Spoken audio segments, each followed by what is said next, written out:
ॐ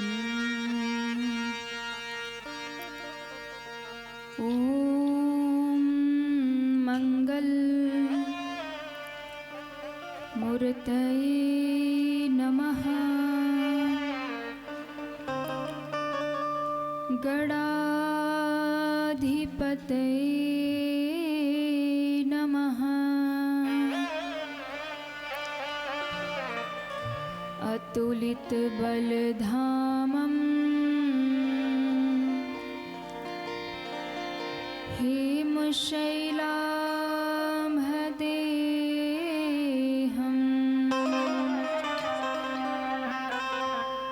दनुजवन कृशानुं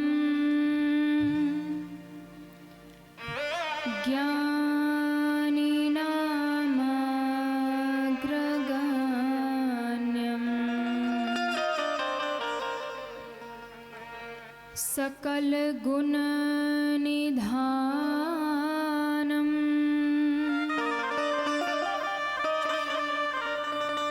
वानराणामधीशम् रघुपति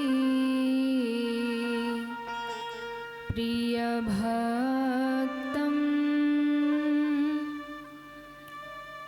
वातजातं नमामि।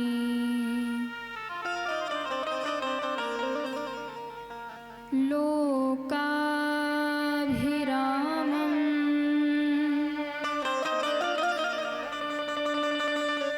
रणरङ्गधीरम्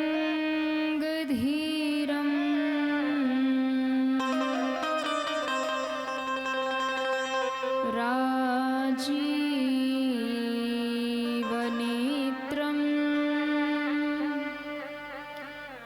रघुवंशनाथम्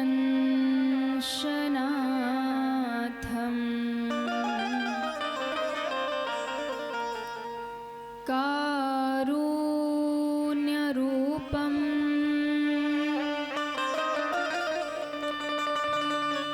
करुणाकरन्तम्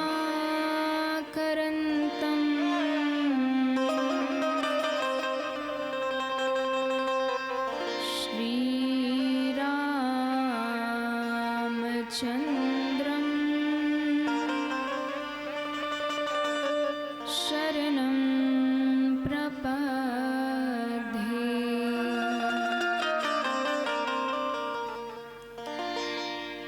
तुलसीदास जी के पद कमल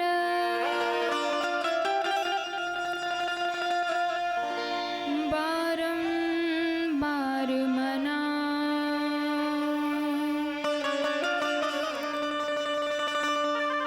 गुण गाऊं सिया राम के तो हनुमत हो सहाय। गुण गाऊं सीताराम के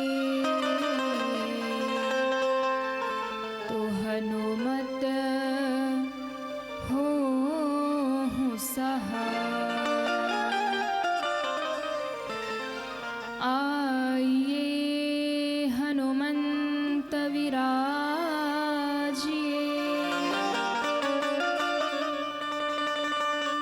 कथा करूं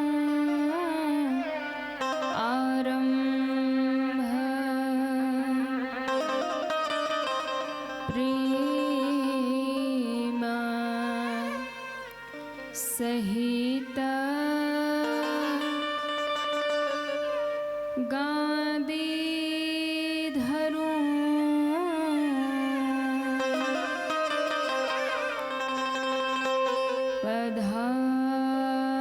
पधारिए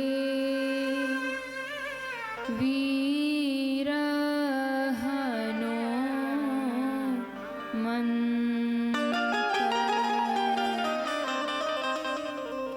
प्रेम सहित गादी धरूं पधारिए वीर हनुमंत।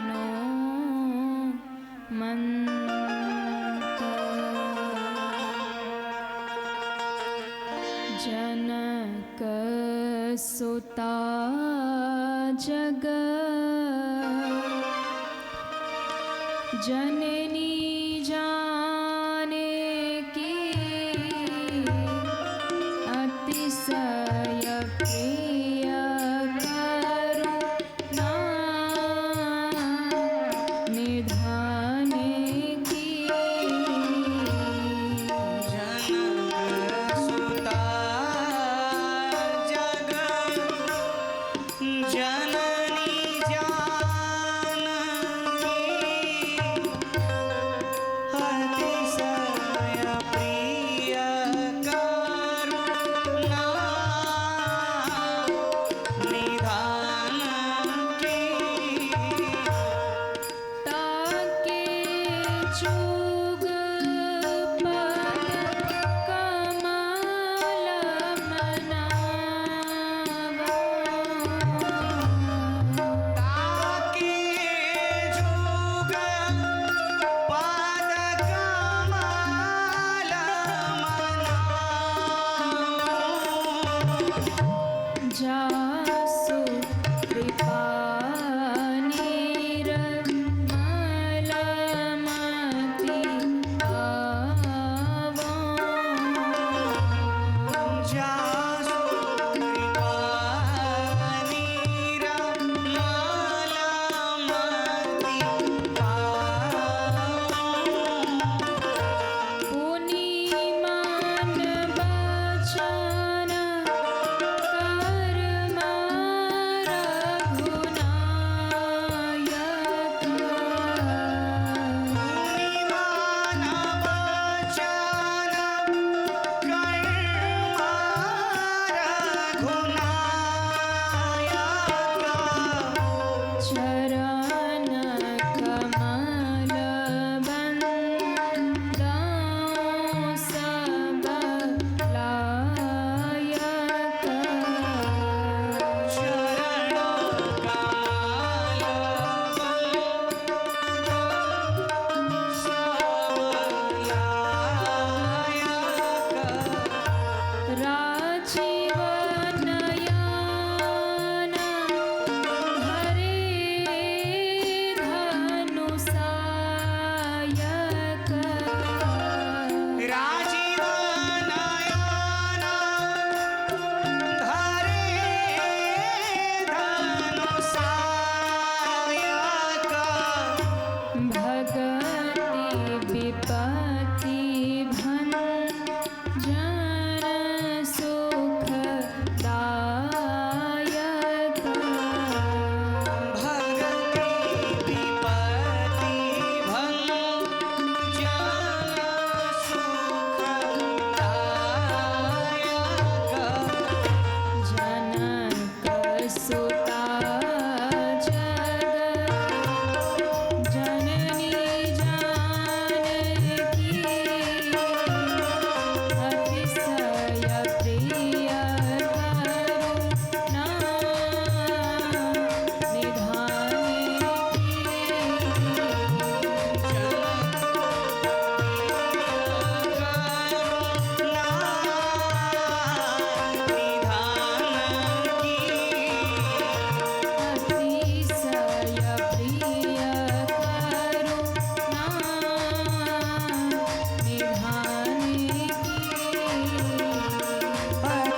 अतिशय प्रिय करुणा निधान की।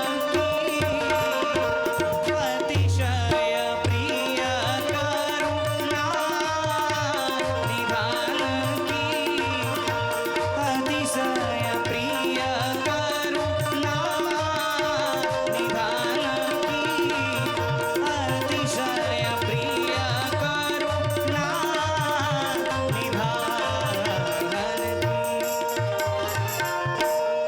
प्रेम से बोलिए इष्ट राघवेंद्र सरकार की जय हो।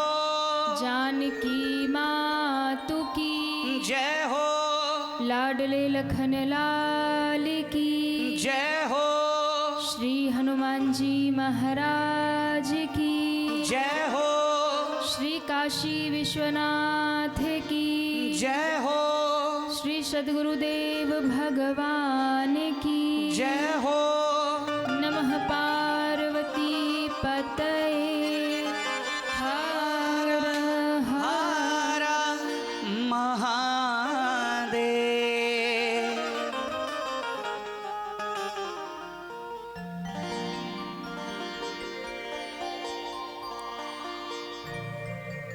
परम मंगलमय परात्पर अखिलेश्वर अकारण करुणा वरुणालय भक्तवांशा कल्पतरु भगवान श्री सीताराम जी महाराज एवं उनका ही दिव्यवांगमय स्वरूप श्री रामचरितमानस की इस परम पावनी कथा को बारंबार प्रणाम वंदन करते हुए परम अनंत संत वीर बलवंत भक्त शिरोमणि श्री हनुमान जी महाराज के पावन चरणों में बारंबार वंदन करते हुए पूज्य श्री सद्गुरुदेव जी महाराज के पावन चरणों में बारंबार सादर वंदन करते हुए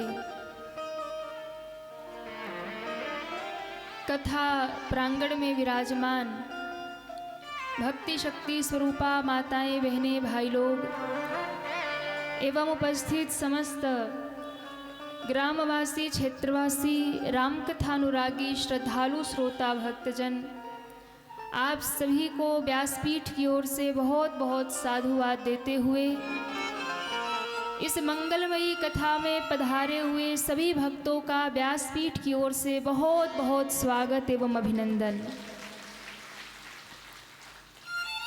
जिनके माध्यम से हम और आप सभी को ऐसी मंगलमयी दिव्य कथा श्रवण करने को प्राप्त हो रही है, ऐसे इस कथा के आयोजक यजमान साथ में लगे हुए सभी भक्त समस्त ग्रामवासी जो कि बड़ी श्रद्धा और निष्ठा के साथ में सारी सेवाओं में लगे हुए हैं और इस दिव्य कथा को संचालित कर रहे हैं, ऐसे समस्त भक्तों के लिए एक बार जोरदार तालियां बजाएंगे। सभी को बहुत बहुत साधुवाद। हम और आप सभी आज की इस परम पावनी कथा में प्रवेश करें और इस परम मंगलमयी कथा को कहे सुने गाएं उससे पूर्व बड़े प्रेम से बड़े भाव से भगवान के पावन नाम का गान हम सभी करेंगे, क्योंकि भगवान के नाम में वो शक्ति है जो जीव के पाप को समाप्त कर देती है और जीव को भगवान से मिला देती है। भगवान के नाम में वो शक्ति है जिस नाम का ही सुमिरन करके जीव भव सागर से पार हो जाता है। तो ऐसे भगवान के नाम को हम और आप सभी गाएंगे, बड़े प्रेम से तालियां बजाते हुए सब हमारे साथ बोलेंगे। मधुर मधुर नाम सीताराम सीताराम, मधुर मधुर नाम सीताराम सीताराम, मधुर मधुर नाम सीताराम सीताराम, मधुर मधुर नाम सीताराम सीताराम, मधुर मधुर नाम सीताराम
कृष्णा हरे हरे हरे कृष्णा कृष्णा कृष्णा हरे हरे।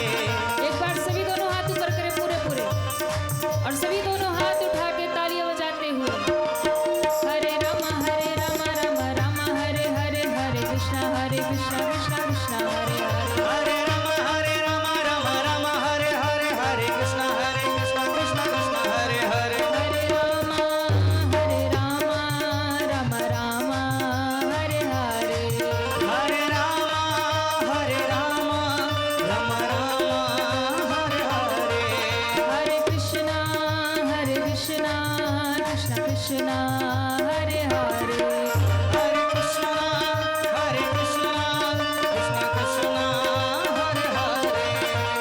राम हरे हरे राम हरे हरे। कृष्णा हरे हरे कृष्ण कृष्ण हरे हरे।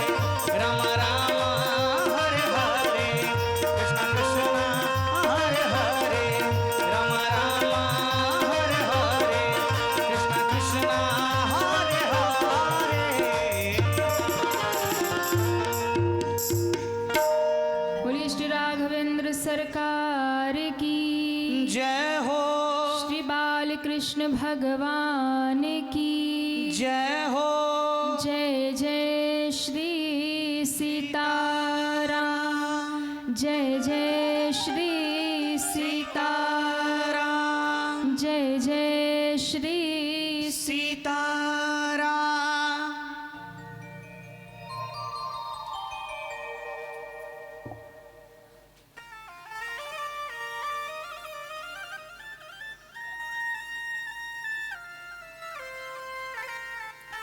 हम सभी भक्तों का ये परम सौभाग्य है और श्री सीताराम जी महाराज की बड़ी अद्भुत कृपा जो हम और आप सभी मंगलमयी दिव्य श्री राम कथा का यहाँ श्रवण रसपान कर रहे हैं। और आज इस कथा में और भी अधिक रस बरसने वाला है। इस कथा में आज और भी आनंद आने वाला है, क्योंकि आज हमारे श्री सीताराम जी का विवाह होने वाला है। बारातियों की ताली ढीली ढीली पड़ रही है।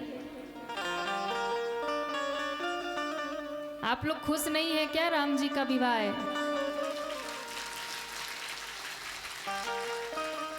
एकादशी का प्रभाव दिख रहा है, पर सारे तो व्रत है नहीं।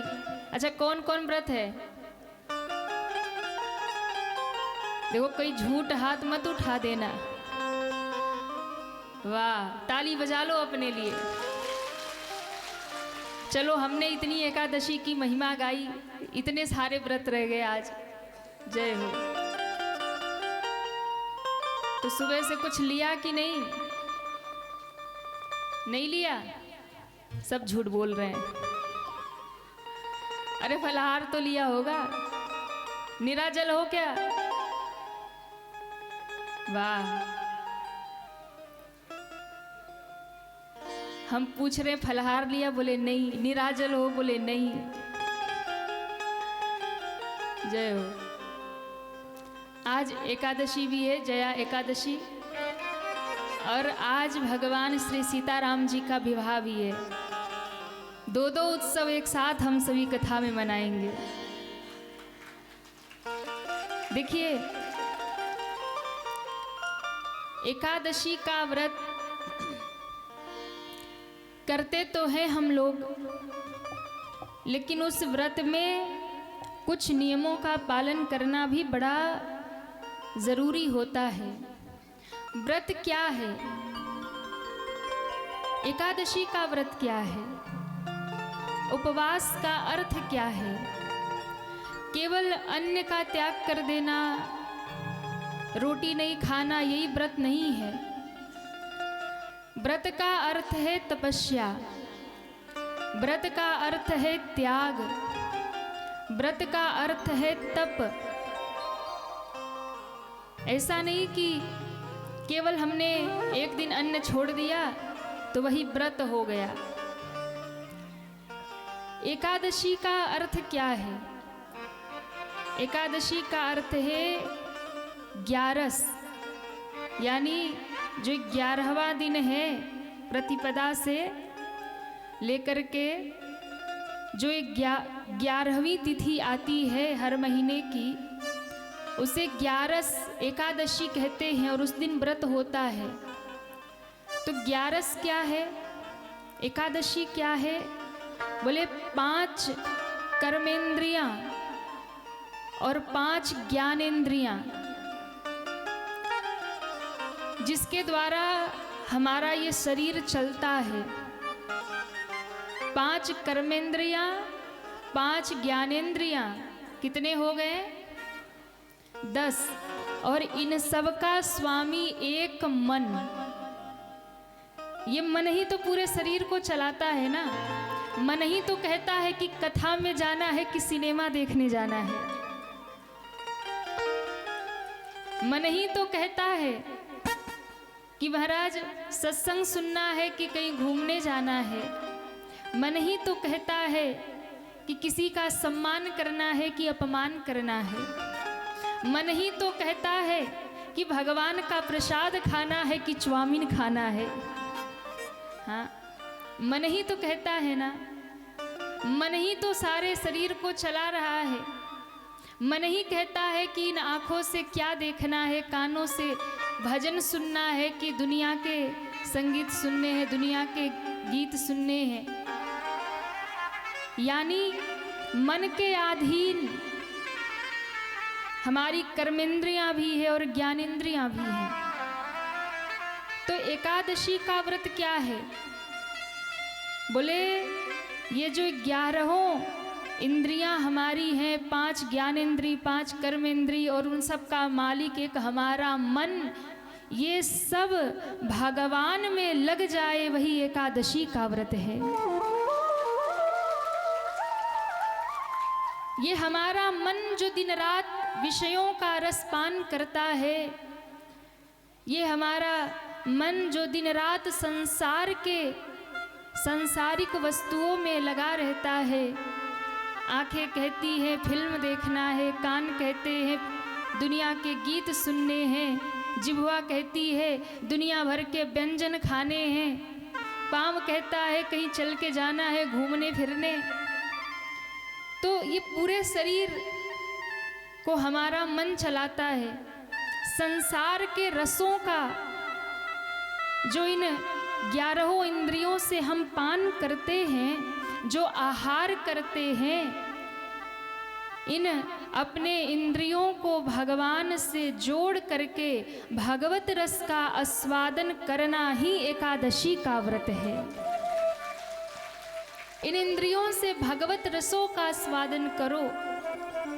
खाना ही है तो भगवान का प्रसाद खाओ, कुछ और मत खाओ। जो ना खाने योग्य है वो ना खाओ। समझदार लोग हैं आप लोग, समझ जाइए हम किसकी बात कर रहे हैं। ऐसा कुछ मत खाओ जिस भोजन में किसी के प्राण जाते हों। ऐसा मत खाओ जो भगवान को भोग नहीं लगा सकते हो।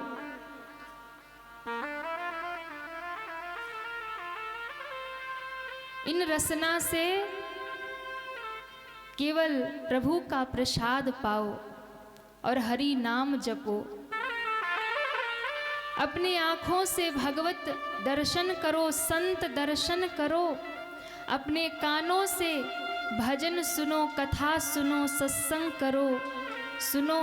अपने पाँवों से तीर्थ यात्रा करो, अपने हाथों से दान करो, अपने चित्त में मन में भगवान को स्थापित करो। यही तो एकादशी का व्रत है। केवल अन्न छोड़ दिया एक दिन के लिए वो एकादशी नहीं है। और एक बात, उपवास जो आपने किया है, उपवास का अर्थ क्या है? उपवास यानी भगवान के समीप वास करना। जब आप कोई व्रत करते हैं, अनुष्ठान करते हैं, तो आप फिर अपने शरीर से ऊपर उठ जाते हैं, यानी आत्मशोधन में जब आप लग जाते हैं, आत्मा की पवित्रता में जब आप लग जाते हो, आत्मा को परमात्मा से जब जोड़ देते हो, उपवास यही है कि आप जो नित्य जीवन में जी रहे हो उससे ऊपर उठ करके ईश्वर के समीप वास करना, प्रभु के नजदीक हो जाना, यही सच्चा उपवास है। प्रभु के नजदीक हो जाना यही सच्चा उपवास है। व्रत केवल अन्न छोड़ने का मत करो, व्रत करो काम, क्रोध, लोभ, मोह, ईर्ष्या, निंदा, चुगली, इन सब का भी तो त्याग करो। कई बार मैयाएं व्रत तो करती हैं पर पूरा घर सर पे उठा लेती हैं। हाँ, पूरे दिन घर में चिल्लाते फिरेंगी, अरे तुम्हें पता आज हमारा व्रत है। हाँ, खुद बैठ जाएंगी पूजा घर में भगवान के सामने और बहू को 2-2 मिनट पे आवाज लगाएंगी, अरे माचिस कहाँ रख दिया। फिर 2 मिनट बाद, अरे बहू वो लोटा कहाँ रख दिया, ले आ जल्दी। तब तक किसी ने कहीं उधम कर दिया तो उधर भी 2 गाली उधर सुना के आ गई। तो ये क्या है? यदि आप क्रोध कर रहे हैं तो आपका व्रत भंग हो गया। व्रत है और मंदिर गए, रास्ते में कोई मिल गया, वही निंदा चुगली शुरू कर दी, ये क्या है? व्रत भंग हो गया।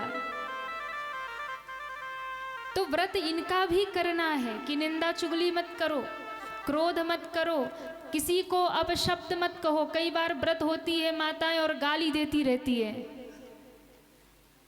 घर में बच्चों को गाली देती रहेंगे, अरे तेरा सत्यानाश होवे। आज इधर से ताली बज रही है बताओ, मामला गड़बड़ लग रहा है। बताओ, जब व्रत है और घर में गाली दिए जा रहे, अरे तू ऐसा नहीं किया, तू ऐसा नहीं किया, तो फिर वो व्रत आपका भंग हो गया। व्रत है तो वाणी पर संयम, क्रोध पर संयम, निंदा चुगली, ईर्ष्या मत करो, किसी से जलो मत, क्रोध मत करो। यदि आपने व्रत किया है तो क्रोध मत करिए, निंदा चुगली मत करिए, वाणी पर संयम, किसी को गलत शब्द मत बोलिए। इन सब बातों का जो ध्यान रखते हैं वही सच्चा व्रत करते हैं और उन्हीं का व्रत सार्थक होता है। अच्छा, एक और बात, कई बार व्रत तो हम करते हैं पर कुछ भी खा पी लेते हैं। कई बार लोग प्रश्न भी करते हैं, महाराज एकादशी में क्या खाना चाहिए, क्या नहीं खाना चाहिए, क्या खाएं क्या ना खाएं, किसका त्याग करें किसका ना त्याग करें। देखो, आजकल तो व्रत केवल एक कहने मात्र का बहाना रह गया है। व्रत लोग रहते हैं पर व्रत वाले दिन की लिस्ट और लंबी हो जाती है। व्रत में भी इतनी चीजें लोग खाते हैं ना, इससे अच्छा तो भैया भोजन ही कर लो। हाँ, और आजकल तो व्रत वाली नमकीन, व्रत वाले चिप्स, तो व्रत वाला ये, तो व्रत वाला वो, तो व्रत वाला, हर चीज आ गया व्रत वाला। जब सब खाना ही है, व्रत वाली पूड़ी, व्रत वाली कचौड़ी, व्रत वाली रबड़ी, व्रत वाली मिठाई, अरे जब व्रत में सब खाना ही है तो व्रत ही मत करो, खाना ही खा लो। हाँ, रोटी खाओ और छुट्टी करो। आजकल तो इतने व्रत के भी, मैं आपको निवेदन करूं कि ठाकुर जी को वही भोग लगाइए जो आप अपने घर में अपने हाथों से बनाते हैं पवित्रता से, और व्रत में भी वही खाइए जो आपने अपने हाथों से पवित्रता से बनाया है। अब पैकेट बंद आप लेके आ रहे हो, नमकीन चिप्स व्रत वाला ये वो। एक जगह तो हद हो गई, कोई कोल्ड ड्रिंक पी रहा था, बोले एकादशी का व्रत है और कोल्ड ड्रिंक पी रहे हो, तो उसने कहा ये व्रत वाला कोल्ड ड्रिंक है। हद हो गई भाई, जयो एकादशी मैया। तो फल भी वही कोल्ड ड्रिंक वाला ही मिलेगा। हाँ, तो बड़ी विडंबना है। व्रत का भी लोगों ने बड़ा सिस्टम बना रखा है, बोले व्रत भी करेंगे, नाम भी रहेगा कि भाई देखो फला आदमी इतना व्रत करते हैं, लेकिन एक को चीज छूटता नहीं है व्रत वाले दिन। एक दिन का व्रत, उसमें भी सब कुछ ही खा लेंगे, कुछ भी नहीं छूटेगा। तो भैया कुछ भी मत खा लो, व्रत हो तो व्रत का निष्ठा पूर्वक पालन करो। ऐसा नहीं कि व्रत में कुछ भी खा लिया, कुछ भी खा लिया, कुछ भी पी लिया, फिर व्रत किस बात का। कई लोग तो 2 दिन पहले से प्लानिंग करते हैं, बोले व्रत में क्या क्या खाना है, तो एक दिन पहले से ही सब प्लानिंग करेंगे कि भाई मखाने की खीर खा लेंगे, फिर सिंगाड़े का हलवा खा लेंगे, फिर थोड़े चिप्स खा लेंगे, फिर थोड़े चाय पी लेंगे, फिर थोड़ी रबड़ी बनाएंगे, और न जाने क्या क्या भगवान जाने। बताओ, पूरे प्लानिंग करते हैं लोग एक दिन पहले, और बोले आज दशमी है तो कल व्रत रहना है, तो आज खूब जम के खा लो, खूब बढ़िया पेट भर लो, कल व्रत रहना है, शाम को और बढ़िया बनाओ। जब तक ये भेद बुद्धि है ना, तब तक व्रत का फल नहीं मिलेगा। इसलिए एकादशी का यदि आप व्रत करते हैं तो कुछ त्याग करिए, कुछ तपस्या करिए, कुछ प्रयास करिए। वैसे तो व्रत का अर्थ है, एकादशी आप कर रहे हो तो अन्न का त्याग, भोजन का त्याग करिए, संभव हो तो जल का भी त्याग करिए, नहीं संभव है तो जल पी लीजिए। और एक एकादशी तो आती ही है ना, भीमशैनी एकादशी, ये निर्जला एकादशी जो व्रत करते हैं, जेठ मास में निर्जला एकादशी जो आती, उसमें जल का भी त्याग करते हैं। तो एकादशी में अन्न का त्याग, जल का त्याग, संभव ना हो तो जल पी के रह जाओ, उससे भी नहीं रह पा रहे तो दूध पी करके व्रत कर लो, उससे भी नहीं रह पा रहे तो फलाहार कर लो। अब फलाहार में पूड़ी कचौड़ी नहीं आती। हाँ, फलाहार का मतलब फलों का आहार ही है फलाहार, फलों का आहार कर लो। और चलो उससे भी नहीं रह पा रहे हैं तो फिर आप कुछ और चीज़ें बना लो जो फलाहार की चीज़ें हैं, सिंगाड़े का हलवा बना लो, आलू बना लो, और सारी चीज़ें हैं। लेकिन एक बार खा लो या 2 बार खा लो, ऐसा नहीं कि दिन भर हर 2 मिनट पे कुछ ना कुछ लिए ही जा रहे, आज एकादशी है। कई लोग होते हैं ना, हर 10 मिनट में बोले हलवा हो गया, अब थोड़ी चाय पी लेते हैं, फिर 10 मिनट बीता, अब थोड़े चिप्स ले आओ व्रत वाले, अब हर 10 मिनट में लिए जा रहे। वो व्रत नहीं है, दिन भर मुंह चल रहा है, वो भी व्रत नहीं है। एक बार ले लो या 2 टाइम ले लो, सुबह शाम ले लो। अब दिन भर खाने में ही ध्यान रहेगा तो भगवान में क्या ध्यान लगेगा। इसलिए ज़्यादा से ज़्यादा प्रयास करिए कि जितने में आपको भूख ना सताए उतना ले लो, और इतना भी मत ले लो कि फिर सो ही जाओ। हाँ, दिन भर मंत्र का जप करो, भगवत नाम का स्मरण करो, सत्संग करो, कथा सुनो, प्रभु को याद करो, प्रभु का ध्यान करो। आपका मन भगवान में लगा रहे, तभी आपका एकादशी का व्रत सार्थक होता है।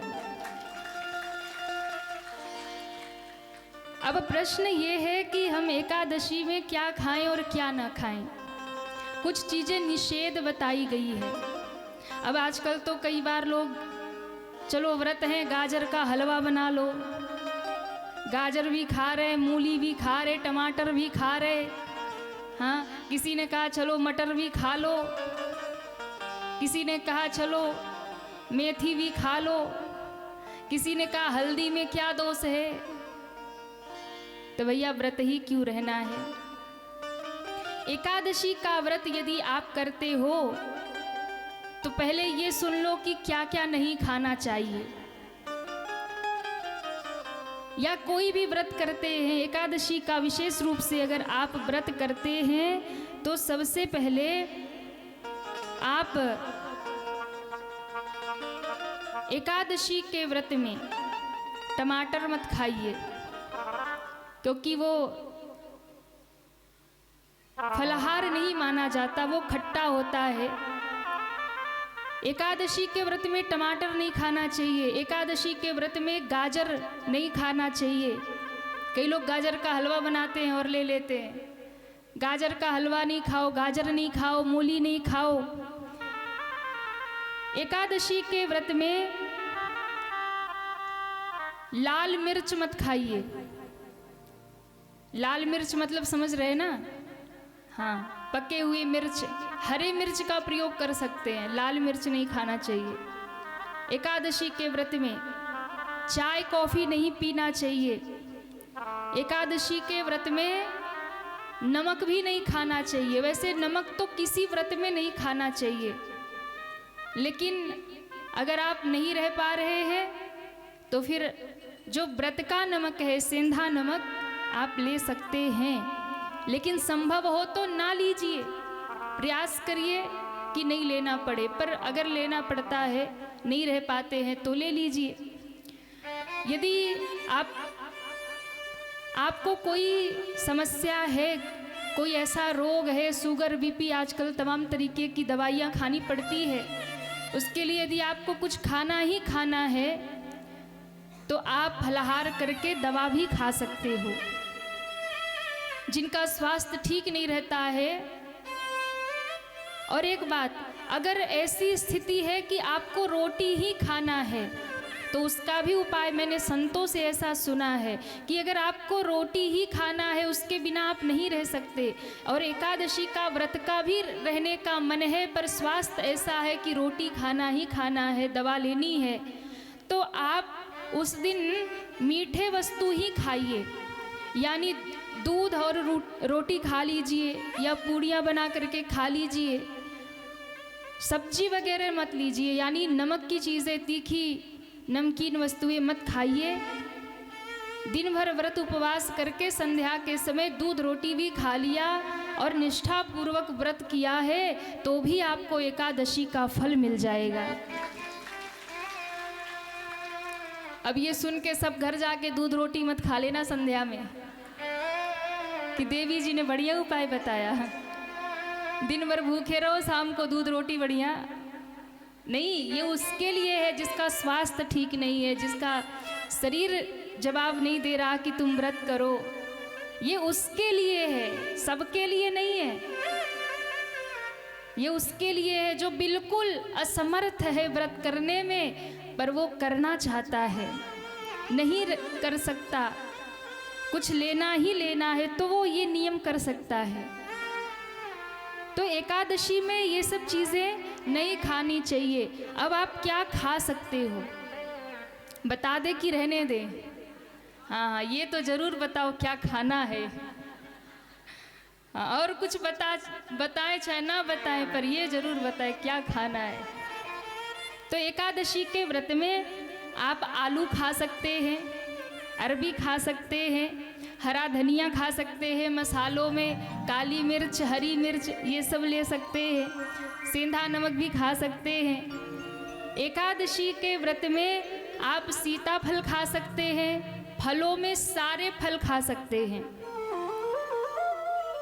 और जो लंबी वाली लौकी आती है ना, वो भी आप खा सकते हैं व्रत में। तो ये सारी चीज़ें आप, दूध, गाय का दूध मिल जाए तो दूध का सेवन कर सकते हैं।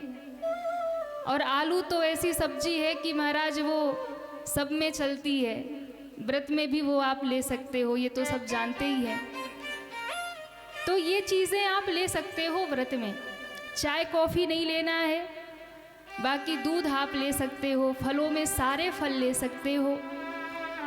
तो व्रत में इन सब चीज़ों का आप फलाहार कर सकते हो। और सबसे बड़ी बात कि व्रत यदि किया है तो प्रयास करो कि उस व्रत वाले दिन ज़्यादा से ज़्यादा मौन रहे, ज़्यादा से ज़्यादा भगवत नाम का जप करे, हरि नाम का जप करे और ज़्यादा से ज़्यादा प्रभु के समीप रहे, प्रभु का ध्यान करे, तो आपका एकादशी का व्रत सार्थक हो जाएगा। व्रत को व्रत की तरह रहो।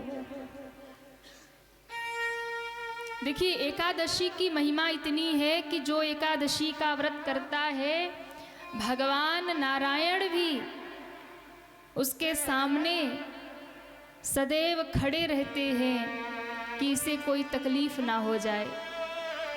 एक बड़ी सुंदर कथा जो हमारे शास्त्रों में है, पुराणों में है, राजा अम्बरीश की कथा।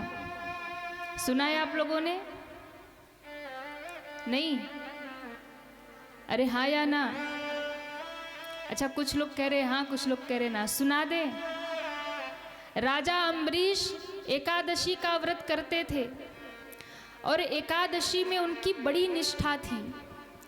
बहुत श्रद्धा पूर्वक एकादशी का वो पालन करते थे।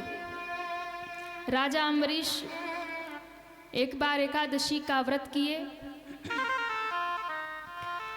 और जब उन्होंने एकादशी का व्रत किया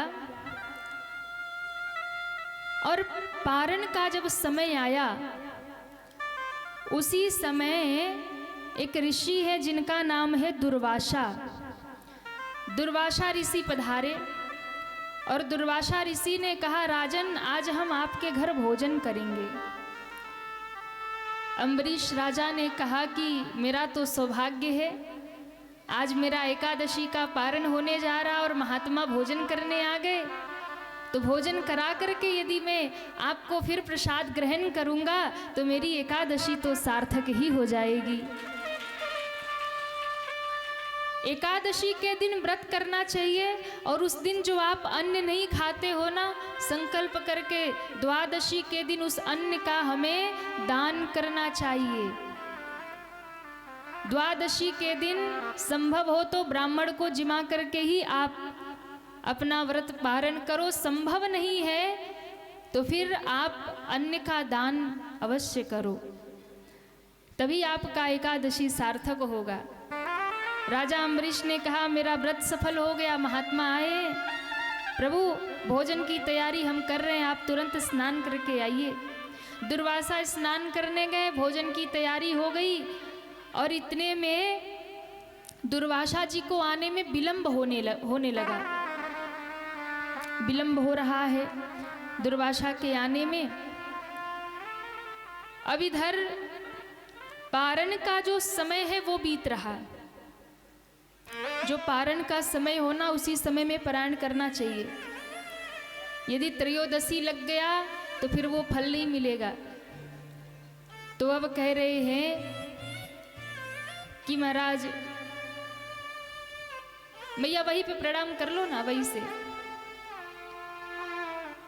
बोलिए रामचंद्र भगवान की जय हो। तो पारण का समय बीत रहा और राजा चिंता में पड़ गए कि अब पारण कैसे करें। तो उन्होंने जितने भी वहाँ विप्र देवता थे ब्राह्मणों से पूछा कि महाराज हम क्या करें, समय बीत रहा है, त्रयोदशी प्रारंभ हो जाएगी, हमें व्रत का पारण करना है। और ऋषि आए हैं, उनको जिमाए बिना हम जिम लेंगे तो ये भी अपराध होगा। तो ब्राह्मणों ने कहा कि एक काम करो, ठाकुर जी को तुलसी दल समर्पित करो, चरणामृत और तुलसी दल लेकर के व्रत का पारण कर लो, तो आपका व्रत भी पूरा हो जाएगा और ब्राह्मण को जिमाने का नियम भी नहीं भंग होगा। तो राजा ने क्या किया, तुलसी दल भगवान को समर्पित किया, चरणामृत के साथ में ग्रहण किया, पारण कर ही रहे थे, इतने में दुर्वासा सामने खड़े हो गए। आ गए दुर्वासा। अच्छा, दुर्वासा ऋषि जो है ना, पूरे शास्त्रों में, पूरे हमारे पुराणों में जितनी भी कथा है, और उन कथाओं में आप देखेंगे सबसे अधिक क्रोधी महात्मा ऋषि जो हैं वो दुर्वासा ही हैं। बहुत जल्दी इनको क्रोध आता है। 80% जितने भी श्राप हमारे कथाओं में आते हैं ना, सब दुर्वासा के ही दिए हुए हैं। ऐसे महात्मा श्राप वाले, हर 2 मिनट में गुस्सा इनको आता है। तो दुर्वासा ऋषि आए और देखकर क्रोधित हो गए कि मैं अभी स्नान करके आ रहा हूं और मेरे आने से पहले तुमने जल ग्रहण कर लिया, ये अपराध तुमने किया। तो क्रोध में भर करके उन्होंने अपनी एक जटा तोड़ करके फेंकी और उस जटा से भयंकर राक्षसी कृत्या प्रकट हो गई। कृत्या को आदेश दिया, जाओ जाकर के राजा को समाप्त कर दो, मार डालो। जैसे कृत्या चली, हाथ जोड़ करके सर झुका लिया राजा अम्बरीश ने। कृत्या आगे बढ़ी और इतने में भक्त की रक्षा के लिए वहां सुदर्शन चक्र प्रकट हो गया। भगवान का सुदर्शन चक्र प्रकट हो गया, उसने कृत्या का नाश कर दिया। और जैसे ही कृत्या समाप्त हो गई, सुदर्शन चक्र अब दुर्वासा ऋषि के पीछे, दुर्वासा के पीछे लग गया सुदर्शन। अब दुर्वासा ऋषि भागे महाराज, भागते भागते भागते ब्रह्मलोक में पहुंचे। ब्रह्मलोक में जाके कहते, ब्रह्मा जी ये सुदर्शन चक्र आ रहा, मेरी रक्षा करो। ब्रह्मा जी ने देखा सुदर्शन चक्र, बोले जरूर इन्होंने नारायण भगवान का कोई अपराध किया है, तभी सुदर्शन पीछे आ रहा। कहा महाराज जितना जल्दी हो सके ब्रह्मलोक से निकल जाओ। क्यों? खुद तो मरोगे, हमको भी मरवाओगे। भगवान के चक्र के सामने कौन खड़ा होगा, निकलो यहाँ से। भागे भागे कैलाश पर गए। जैसे ही कैलाश पर गए तो वहाँ शंकर भगवान के सामने जाकर खड़े होकर कहते हैं, महादेव मेरी रक्षा करो, महादेव मेरी रक्षा करो। शंकर भगवान ने कहा, रक्षा किससे करूं? बोले पीछे देखो, पीछे सुदर्शन चक्र आ रहा है। शंकर भगवान ने सुदर्शन चक्र को देखा, बोले सुदर्शन तुम्हारे पीछे पड़ा है, जरूर तुमने नारायण का कोई अपराध किया है, चले जाओ यहाँ से। जो नारायण का अपराध करे महादेव उसकी रक्षा कभी नहीं करेंगे। अब भागे। नारद जी वही खड़े थे। नारद जी ने कहा, महाराज यहाँ वहाँ मत भागिए, फिर जिसका चक्र है उसी के पास जाइए, वही बचाएगा। अब तो सीधा भागे बैकुंठ में। हे नारायण मेरी रक्षा करो, हे नारायण मेरी रक्षा करो। जैसे ही बैकुंठ में आए और महाराज बैकुंठ में आते ही भगवान नारायण उठ करके खड़े हो गए। अम्बरीश ने जैसे ही दुर्वासा जी ने कहा, महाराज आपका ये सुदर्शन चक्र मेरे पीछे लगा है, इसे आदेश दो, ये मेरा पीछा छोड़ दे, मुझे बख्श दे। नारायण भगवान ने कहा, इस सुदर्शन को तो मैं भी कुछ नहीं कह सकता, इस सुदर्शन से मैं आपकी रक्षा नहीं कर सकता। दुर्वासा जी की आंखों में आंसू आ गए। प्रभु आपका सुदर्शन है, आप आदेश दोगे तो रुक जाएगा। बोले मेरे भी आदेश को नहीं मानेगा, ये मेरे कहने से भी आज सुदर्शन रुकने वाला नहीं है। क्यों? क्योंकि इस सुदर्शन ने एक भक्त का अपमान देखा और उसकी रक्षा के लिए ये प्रकट हुआ, मेरे कहने से नहीं रुकेगा। प्रभु आप तो कुछ करो, मैं आपकी शरण में आया हूँ। भगवान ने कहा, मैं भी कुछ नहीं कर सकता। क्यों? अहम भक्त पराधीन, मैं तो अपने भक्त के अधीन हूँ, मैं अपने भक्तों के अनुसार चलता हूँ, मैं स्वतंत्र नहीं हूँ, मैं भक्तों के अधीन हूँ। जो भक्त कहते हैं भगवान को वही करना पड़ता है। तो क्या करे? बोले ये सुदर्शन जो है ये तभी आपका पीछा छोड़ेगा जब राजा अम्बरीश आपको क्षमा कर दे।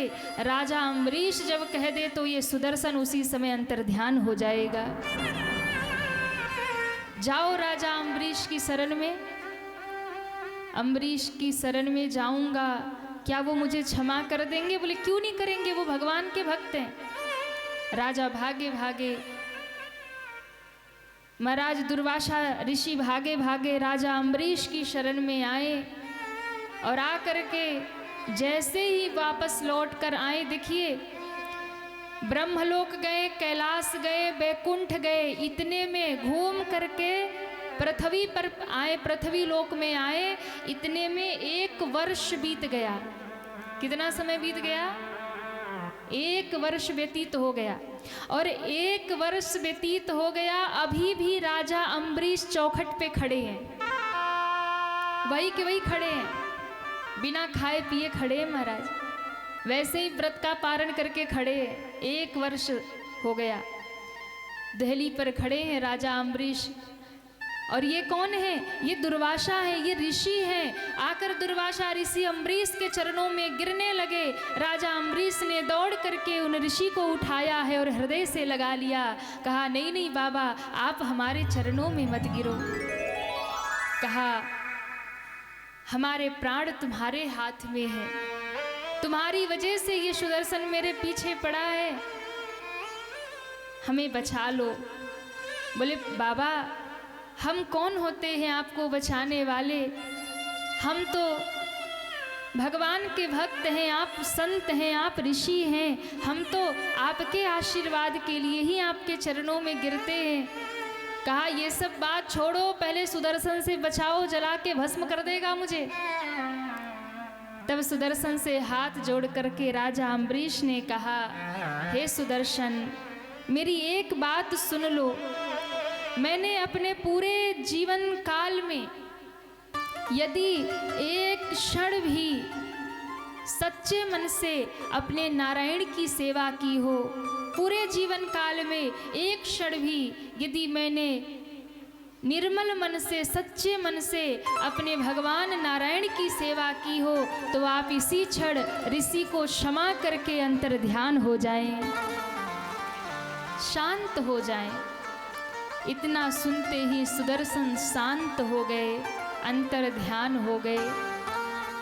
अब आप सोचिए कि जो सुदर्शन ब्रह्मलोक में जाकर शांत नहीं हुए, जो सुदर्शन कैलाश पर जाकर शांत नहीं हुए, जो सुदर्शन स्वयं बैकुंठ में नारायण के सामने शांत नहीं हुए, वो सुदर्शन आकर के भगवान के भक्त के सामने शांत हो गए।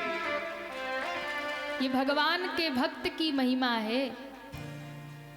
जो भक्त अपने आप को भगवान को समर्पित कर देता है ना, उसके सामने तो नारायण भी समर्पित हो जाते हैं, नतमस्तक हो जाते हैं। ये कोई साधारण बात नहीं है कि एक ऋषि भगवान की शरण में गए और भगवान ने कुछ नहीं किया, पर एक राजा के कहने पे सुदर्शन शांत हो गया। ये बहुत बड़ी बात है, क्योंकि राजा भगवान के चरणों में पूर्ण समर्पित थे, परम भक्त थे।